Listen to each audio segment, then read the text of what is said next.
Les rencontres des grandes cultures bio ont été créées comme un événement se déroulant tous les 2 ans et ayant comme objectif de faire à la fois un point sur les marchés, les filières et aussi de répondre aux questions du terrain sur les grands acquis de recherche et développement. Donc en 2023, vu le contexte de la situation bio, ça nous a paru important de faire un point objectivé justement sur le point date de la situation du marché et des filières.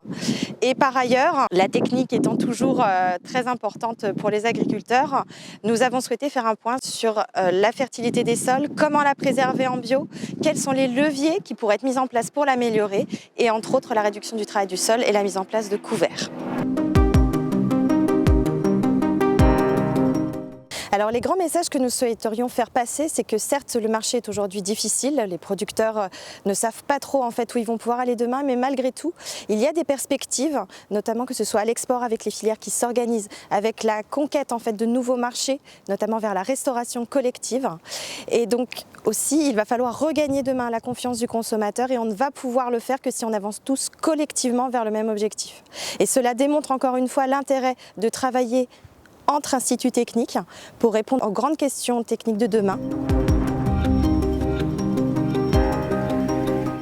On espère une stabilisation, voire une reprise des marchés sur 2024, en particulier pour le soja pour lequel la demande reste très forte, notamment pour le débouché vers l'alimentation animale. Et cela démontre encore une fois l'importance pour l'avenir de travailler plus étroitement entre production animale et production végétale.